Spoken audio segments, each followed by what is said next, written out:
So I landed my dream internship through LinkedIn. Well, at least a very good internship to get me started off with. If you want to grow on LinkedIn and have recruiters come to you to offer you jobs, here's how you grow your personal brand on LinkedIn. The first thing you have to do is upload a clear professional profile photo of yourself. Don't have a blank profile photo. If somebody adds me and they don't have a profile picture, I don't add them back. All you need is an iPhone and take a clear photo of yourself wearing a nice suit, a clear background in portrait mode.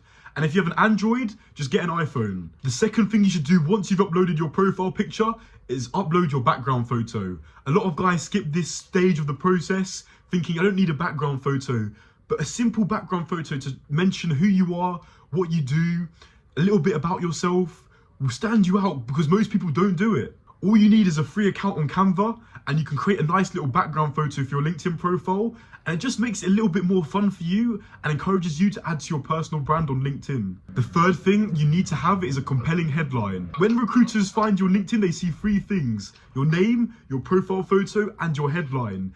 This needs to stand out. If they just see math student or student at university, they'll skip straight past it, especially if there's no profile photo. Here's a simple formula I made myself to get you started with the perfect headline. All you need to have is just four things: your current role, whether that be a part-time job or an internship, your university and major, your achievements, and something you aspire to be in the future. Once again, those four things are your current role, your degree in university, some achievements, and a little bit more about yourself. Remember, this is the only thing that recruiters see. So this is your one chance to show yourself off as much as possible and as varied as possible. Also, recruiters use keywords to search you, so make sure that headline is full of important keywords. Now, before we continue with building your profile on LinkedIn, here's a little bit about what you should share and what you should post on LinkedIn. You need to be consistent. It's like trying to grow on TikTok, trying to grow on Instagram, any sort of social media. You need to be posting all the time. If I was to stop posting on TikTok today, I would fall off immediately. You have to be consistent. Make those posts high quality and make them interesting. Show articles, show pictures. Have a headline that stands out. You don't want to be one of those guys that just describe every single thing that they did on their work experience and placement. You don't want to just make your posts as lengthy as possible. A common mistake I see a lot of guys doing when posting on LinkedIn is just describing everything they did at a work event or work experience. What you don't want to do is go, hey network, today I did this, and then I went and did this, and then I met these people, and thank you to these people, and that's your LinkedIn post. What you want to do is start with a strong headline, include pictures, links to articles, mention other people that were involved, and make it engaging, short, simple sentences with paragraph spacing in between. Another common mistake people make on LinkedIn is making their posts robotic with no personal opinion to it. Once again, it's just NPCs describing, I did this, then this, then this. What you want to be doing is, I really love this and here's why. When I click show more on a LinkedIn post and it's just guys going in full depth about what they did during that day, I just don't read it. I skip straight past it. When somebody gives their personal opinions about why they love that event, it stands out to me. It's like Instagram or any other social media. You need to stand out. Don't just give those NPC generic captions. When people notice you and see you stand out, your engagement will grow. They'll request to follow you.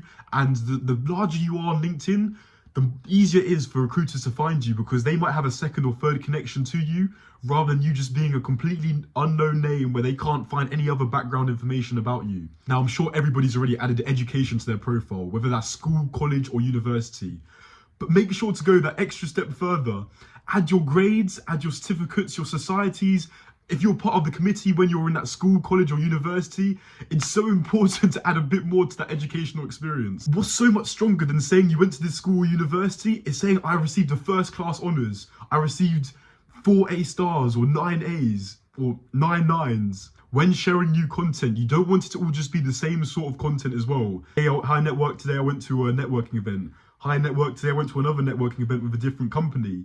You want there to be, I went to a networking event, I secured an internship, here's my first week at this new job offer, here's something great that I learned, here's some tips to help with your CV. Just different sorts of varied posts helps you build that personal brand.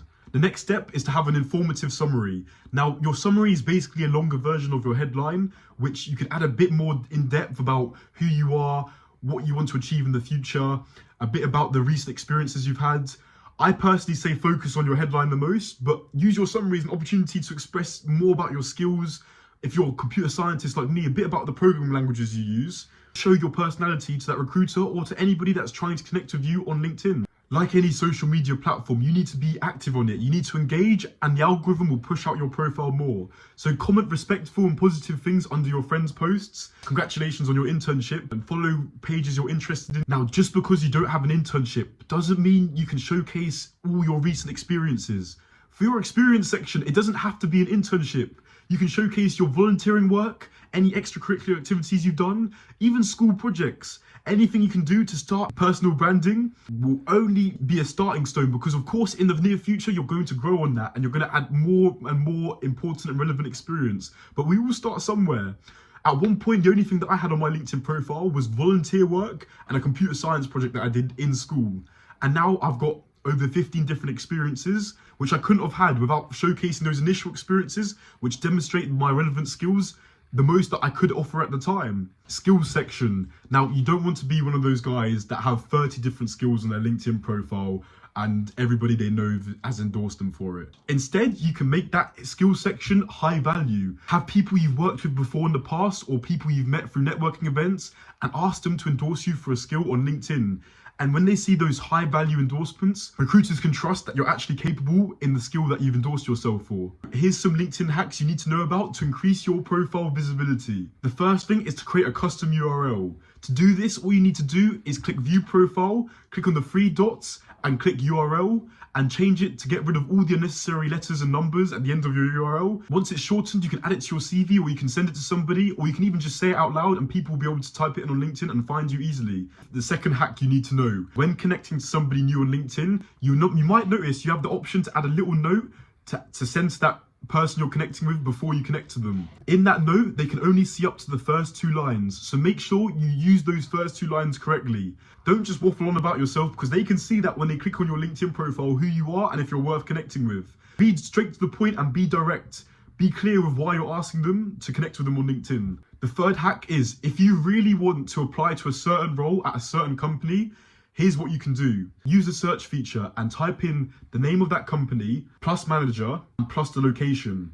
Once you put those 3 things together, you can find a recruiting manager at that company. Simply DM one of the sentences from this list to get started on a conversation on how you can get a job role at that company. To further increase your profile visibility, the last thing you can do is click on your profile, click on open to work, select all location types, on-site, hybrid and remote. This firstly increases your visibility to recruiters, and secondly increases the chances of you getting an interview for any sort of role. But the most important thing is you get to that interview, and from there you can negotiate your location or hopefully get a different job role that allows you to have the location that you want. It's all great knowing what to do on LinkedIn, but here's some things you definitely shouldn't do. Share any sensitive information about a company. Don't share any confidential information about a company either. The quickest way for me to get fired at my company is if I was to make a LinkedIn post going, "Hey network, today they announced a new set of cars they'll be releasing for 2025.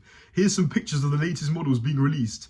If your LinkedIn post can affect the stock market of the company, do not make that LinkedIn post. You'll probably have a quick talk with HR. If you're unsure, the best thing you can do is just ask somebody at the company, is this post appropriate? And the final hack, to get that verified badge on your profile so people know that you're a real person, because there's a lot of fake profiles on any social media, and to increase your profile visibility, of course, is to verify your education or your work using the email that they gave you. This just shows that you've actually went to that educational institute or you've actually worked at that workplace, and recruiters are more likely to click on your profile and explore further. If you want to go from 0 work experience to a completely full LinkedIn profile full of experience in just under 24 hours, a link to that video will be in the description. But for now, that's everything you need to know about building your personal brand on LinkedIn. Thank you for watching.